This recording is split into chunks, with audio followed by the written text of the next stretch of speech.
Hi friend, this is Prashant. After a long time, I'm again back with the next topic, that is sound part B. Right? We'll continue with this part. Now sound part B, in textbook there are very few parts, but in detail I will teach some parts which are there. Say actually that proof is not required, but still in a video I can give that part. That's why I'm giving this part, right? Okay. Now in part B you have of sound, we have four important terms. First is free vibration. First is what? Free vibration is also called as natural vibration. It is called as what? Natural vibration. This is the first one. Now what exactly is the free vibration or natural vibration? This is possible only in vacuum. This is possible only in vacuum. This is the first condition. Now, what is free vibration? We'll consider this is the evacuated box. This is evacuated box. I am attaching one rigid support. To that rigid support, I am considering this is a simple pendulum. This is bob. This is its mean position. I will displace this bob from its mean position only once to its extreme position, and it is left free, right? Then this pendulum will start oscillating. This pendulum will start oscillating, right? Now the frequency of this pendulum is given by, before we start with frequency, there is a time period formula. T is equal to 2 pi root of L by G. T is equal to 2 pi root of L by G, where L is called effective length and G is the acceleration due to gravity. Now since we know the frequency is reciprocal of time period, so this comes out to be 1 upon 2 pi root of G upon L. That means frequency depends upon the length of the string. Now here we don't have to remember what exactly is the formula for that. Nothing. Okay, we have what do you mean by free vibration. So what I have done, I have taken this simple pendulum in vacuum, right, in vacuum, and I am displacing it from its mean position to its extreme only once. Then this pendulum will start oscillating like this, to and fro motion, same path again and again. Such vibrations are called as free vibrations. The frequency with which body vibrates is called as natural frequency of that body. It is called natural frequency. So each and every vibrating body, each and every body has its own natural frequency. Now what is the value of that natural frequency is not required for us. मतलब हर एक का natural frequency का जो value रहेगा, you no need to learn that part. What is that exact value? You can't remember. You can't learn that part, because if I ask what is the natural frequency of my fan, tube light, this wall, this board, you can't predict that part, how it is calculated. No, it is not required for us, right? But each and every body has its own natural frequency. Okay, what is the next example? You take say this is a rigid support to which I am attaching one spring. This is the spring. This is its mean position. This is what? Its mean position. If I pull this spring in downward direction, and it is left free, so it will start vibrating this way, up and down. This motion is also called as free vibration, right? So the frequency of that spring is also given by F is equal to 1 upon 2 pi root of K by M, right? That is not required for us. How it is calculated, we don't require that part, how it is calculated. But that is one example in which frequency is given by F is equal to 1 upon 2 pi is root of K by M. That is K is called spring constant and K is called spring constant. Okay, that is one thing. Next part, you take a guitar string. I have a guitar string. If I plug that string at middle only once, the vibrations are called as free vibrations. But it is also in vacuum. This is also in vacuum. So each and every example I am taking, it should be in vacuum. Then only it is called as free vibration. Right? You take a guitar string, any musical instrument, if you pluck once, it is called as free vibration. It is called as free vibration.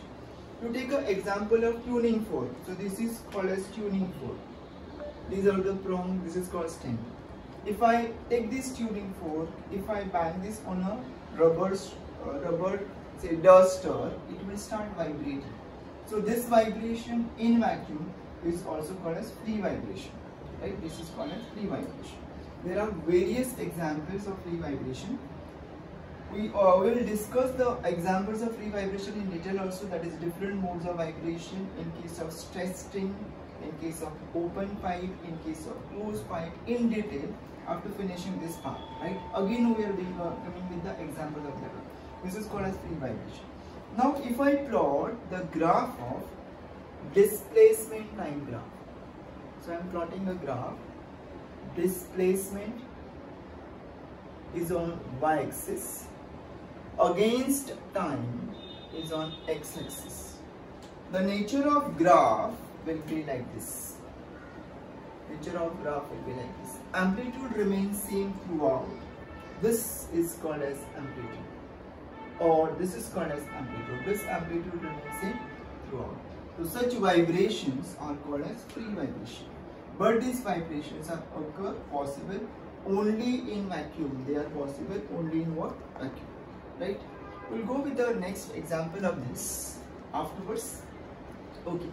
Next type of vibration will be damped vibration. Now what is second type is called as what is damped vibration. It is damped vibration. Now, in case of damped vibration, what is damped vibration? So, all free vibration, if we consider in air, so I can write all free vibrations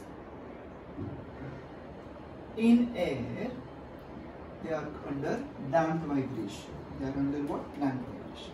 Now, check.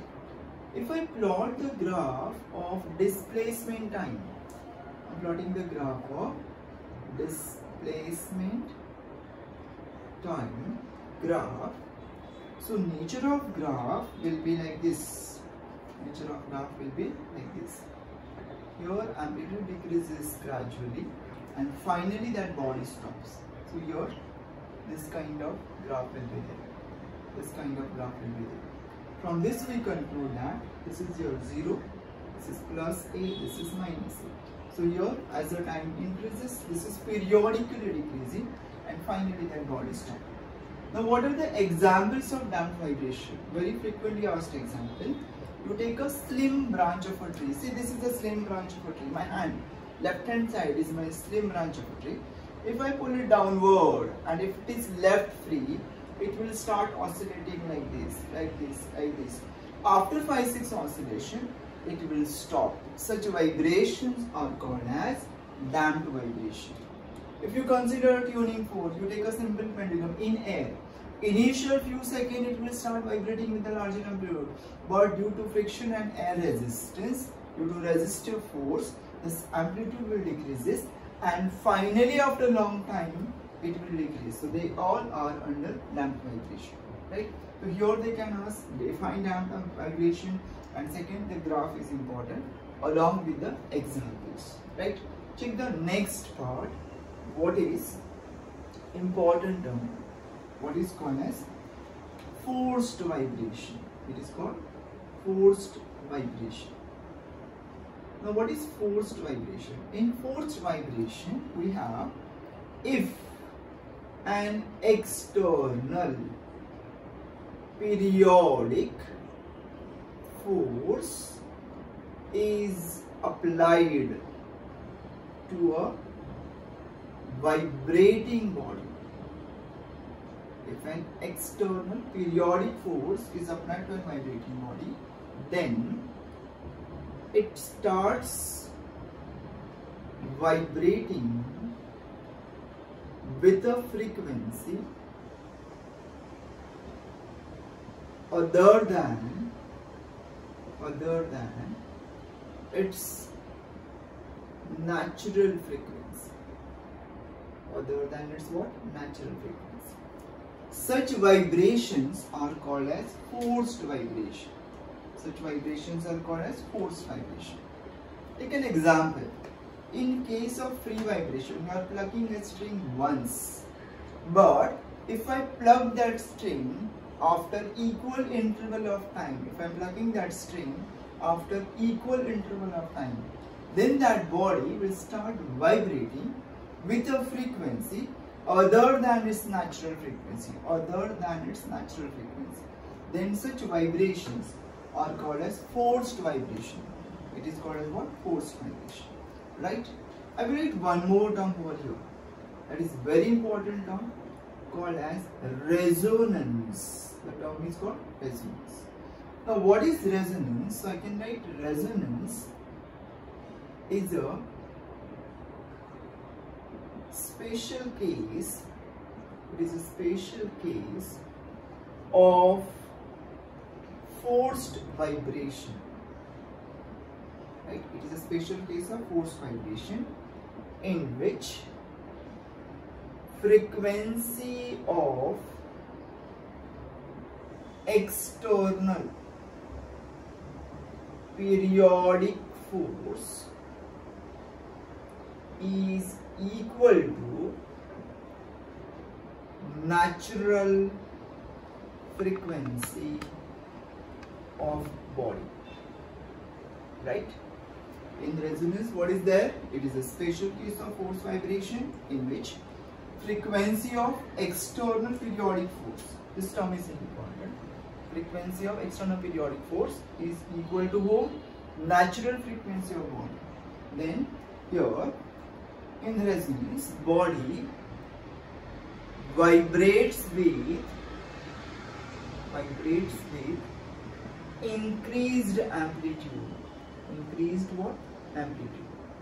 Now as the amplitude increases, loudness will increase because loudness is directly proportional to amplitude square. And here your loud sound is heard. What is there? Loud sound is heard during what? Resonance. So I will compare these two. You have a string. If I plug that string only once, it is called as free vibration. But if I plug that string again and again after equal interval of time, because I am using a force which is periodic force. Which force? Periodic. Periodic is repeated after equal interval of time. It is repeated after what? Equal interval of time. Then such vibration, then body start vibrating with a frequency other than its natural. It is vibrating with a frequency other than its natural. Such vibrations are called as forced vibration. And if the frequency of external periodic force is equal to the natural frequency of body, then that example is called as resonance. It is called as resonance. Right? You take an example. You have a vibrating tuning fork placed on a tabletop, say dining table. I am considering tabletop is a dining table. Right? Now your vibrating tuning fork is an external periodic force. Right? With the help of that force, you try to vibrate that table. That is, for that table, it is forced vibration. That is called as forced vibration. Now, if the frequency of that tuning fork matches with the frequency of that tabletop, if the frequency matches, then it is called as resonance, and loud sound is heard. During that process, loud sound is heard because body vibrates with a larger amplitude, increased amplitude. Therefore, loud sound is heard. Now, what are the examples of resonance? So, resonance we have various examples. The very first example is that you have a suspension bridge. Say suspension bridge, say metal bridge. There is a soldier. Say there is a troop of say 100 soldiers. It is going in marching order. Marching order मतलब सबके पैर साथ में गिरेंगे. That is left, right. Since they are soldiers, they have the practice so that all steps will be at same time. There is no difference of fraction of second also. So here, when the frequency of that forced vibration matches with the frequency of metal bridge, If that frequency matches, then there will be an example of resonance. And in that case, that bridge may start vibrating with the increased amplitude, due to which it may collapse. Therefore, for safety purpose, the soldiers are asked to break their steps. Means they can go in any order other than marching order, so that it will not be in resonance. That is one example. You have a bike or old car, say old bike or a car, and if I take that car or a bike at its top speed, right? If I take that speed, then there will be a rattling sound. It's a khad khad khad khad awaaz aayega. That what rattling sound is nothing but resonance. Now, what is the principle behind it? You have a piston in that engine. The frequency of that piston matches with the frequency of metal parts, right? Metal part. If there is a frequency matching, then there will be a resonance, and during that resonance, loud sound is heard. What is there? There will be a loud sound is heard. That is an example of resonance, right? One more example. There is an opera singer, right? That opera singer, when that sing, the frequency of that sound is such a high. At one particular point, the wine glass kept in front of her, not exactly in front, the person is sitting, taking a wine, then that glass will break because of resonance, right? Because of resonance. Why? Because her frequency, voice frequency matches with the frequency of that glass, and due to that resonance, body start vibrating with the larger amplitude, and because of that, the glass will break. If I shout loudly, if my voice frequency matches with any of this glass, that glass will break. That is an example of resonance. You have many examples of resonance also. You have resonance tube, you have sonometer box, you have all musical instruments, they are hollow box, because hollow box contains air, so that is called as air column. When you plug the string, frequency of that hollow box, that is air column, matches with the frequency of string. If there is a frequency matching, then there will be a loud sound is heard. That is what is called as resonance. Therefore, all musical instruments, they have hollow box, that is air column or the resonance, right? Okay. Now one more example. You have a radio station or TV station. The particular radio or TV station has a frequency, right? You take a 93.5 megahertz is a FM radio station whose frequency is 93.5 megahertz. If I want to listen music, what I will do? I will tune my mobile or my TV to that particular frequency, right? At that point only you can hear or you can see that programs. That is because of resonance. Now, if there is a disturbance in the radio system, you find there is a disturbance, then at that time there is no frequency matching, and therefore there is a problem with that part later, right? That is one thing.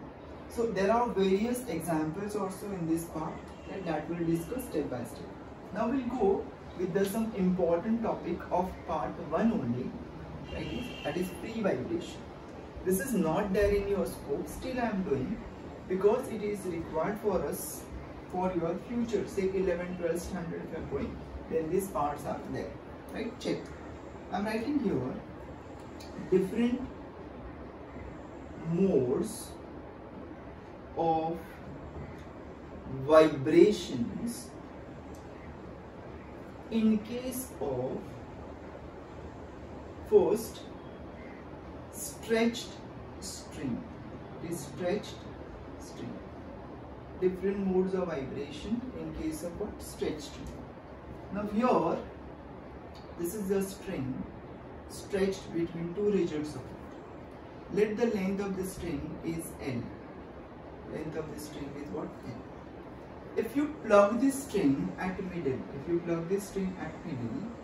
in the fundamental mode of vibration, this is called as what?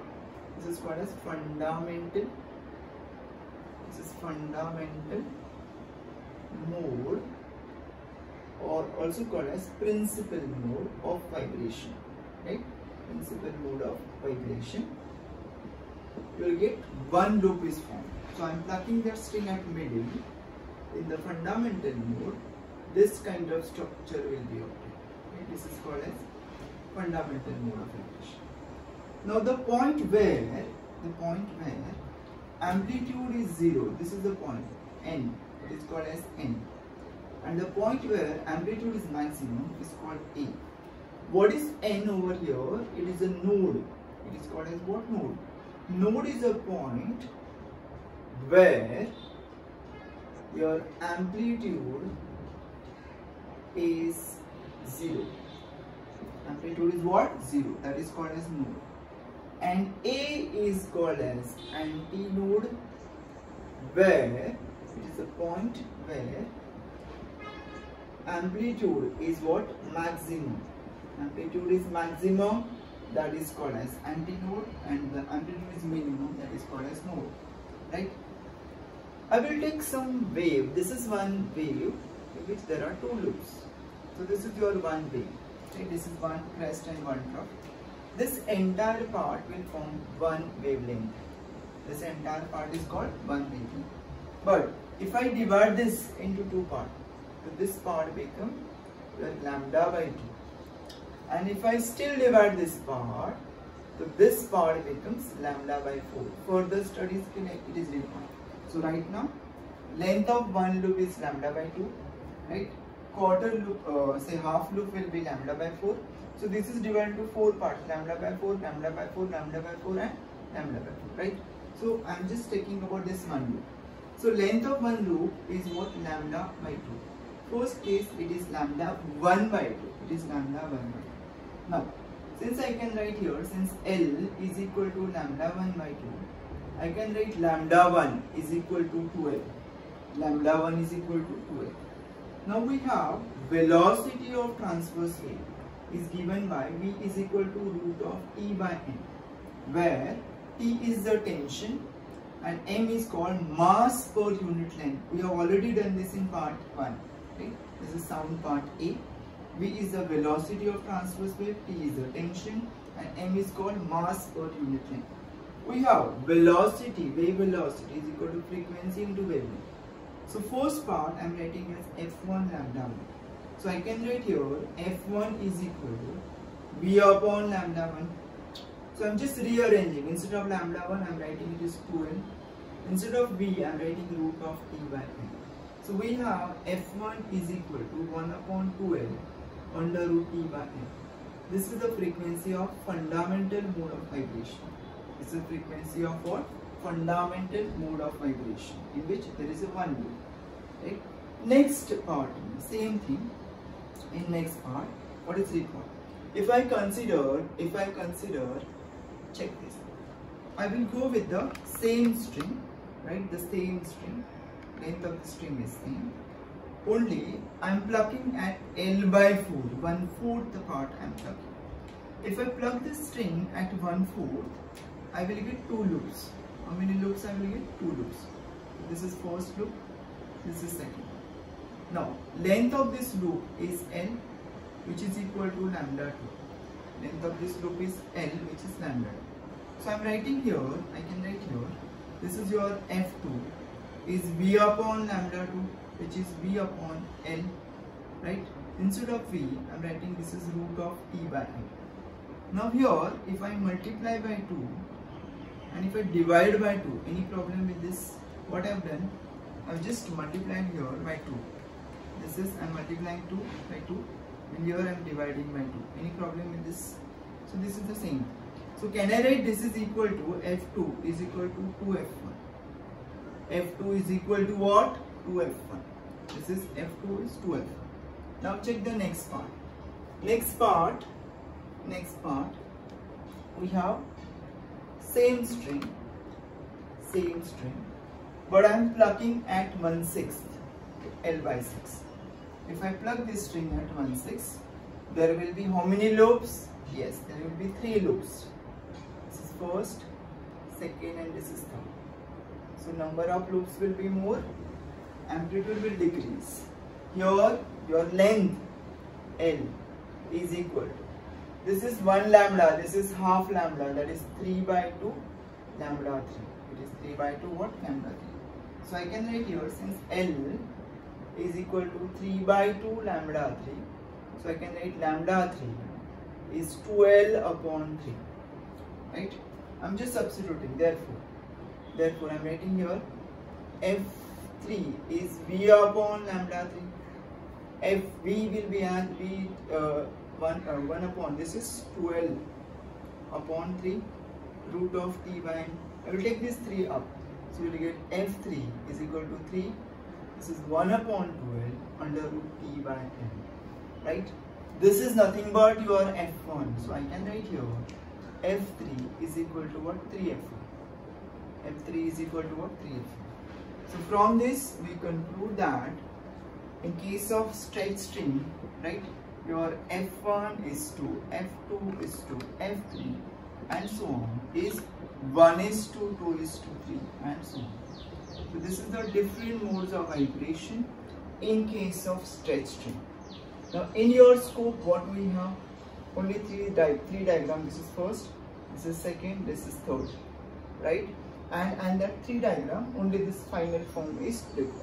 So this working I have just shown only for your reference, only for your reference. They won't ask such entire derivation, right? Right? We'll go with the next part. Okay. Next case is in case of open pipe and closed pipe. We'll do that part simultaneously. Here I am writing. This is second part is open pipe, and here I am going third with it is closed pipe, right? It is also called as organ pipe. Open pipe or closed pipe also called as organ pipe. So this is the pipe open at both ends. This is open at both ends. In fundamental mode of vibration, this is the vibrating tuning fork is placed. In fundamental mode of vibration, this kind of structure will be obtained, right? This is the open end. Always antinode is formed at open end. This is node, here it is antinode. So the distance between this length of the loop L, which is lambda 1 by 2. This is what? Lambda 1 by 2. We have, since here I can write, since your L is equal to lambda 1 by 2, so lambda 1 is equal to, it is 12, lambda 1 is equal to 12. So I can write here F1 is V upon lambda 1, F1 is equal to V upon, it is 12. This is the fundamental mode of vibration. This frequency is called fundamental mode of vibration, right? In case of closed pipe, so this is the pipe, this end is closed, right? Here is a vibrating tuning fork is placed above its open end. In fundamental mode of vibration, this structure will be obtained. This is node, this is antinode, right? Length of this part is L, which is lambda 1 by 4. This is 1/4. So I can write here, since L is equal to lambda 1 by 4. So can I write here lambda 1 is equal to 4 in lambda 1 is equal to 4. So F1 is equal to, this is V upon lambda 1.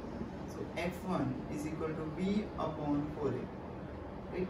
This is the fundamental mode of vibration. This frequency is called fundamental mode of vibration.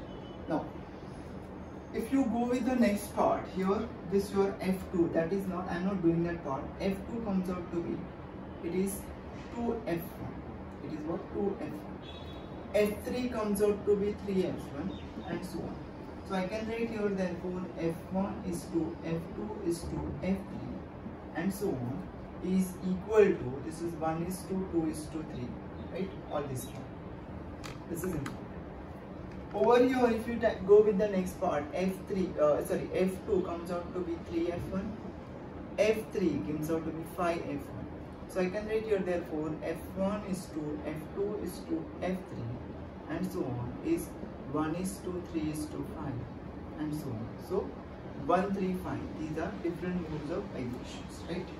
Now, this is about the part, and there is one more. For us, what is required? Frequency is inversely proportional to length of air column. In both the cases, what you have to remember, frequency is inversely proportional to length of air column, right? Now there is a only last part of this topic, that is called as laws of vibrating string. Now it is not given in any of the textbook. These are called as laws of vibrating string. Still I am teaching. Yes, check.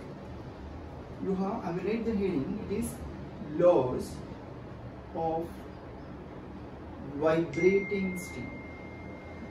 This is what laws of vibrating string. Now what are laws of vibrating string? Right? You have check. You have frequency of stretch string is given by F is equal to 1 upon 2L under root T by M. T is a tension and M is mass per unit length. It is called as linear density. It is called as linear density. Now we have density. Right? Density is mass upon volume. We are considering wire. So wire का volume जो है, this is our wire. So wire का volume is nothing but volume of cylinder. So I am writing density is rho, mass as m dash, because here I am taking m as mass per unit length. So I cannot take m and m as same. This is m dash is my mass, and volume of cylinder is base area, that is pi r square h. H will be L. Height will be the length. Now I can write, since m dash upon L is your m, because mass per unit length is called linear density. Instead of that, I am just substituting as m. So I will get your rho is equal to m upon pi r square. So I am writing this m is equal to rho into what, pi r square. This value I am substituting over here. So I will get, therefore F is equal to 1 upon 2L under root T upon pi r square rho. Right? I will take that r square out. So I will write this is F is equal to 1 upon 2LR root of T upon pi rho. Right? So this is important. No numerical from this part, but they can ask theory part. So from this we conclude that frequency is inversely proportional to length, it is inversely proportional to radius, and it is directly proportional to root of T. So how can you increase the frequency of stretch string? By decreasing length, decreasing radius, and increasing tension. Now this is called as law of length. This is called as law of length. This is called as law of radius, and this is called as law of tension. This is called as what? Law of tension. So these are important parts. Right, friends? That's it for this video. Thank you so much. Please do subscribe my channel, and if you like this, please do comment and share this with your friends. Thank you.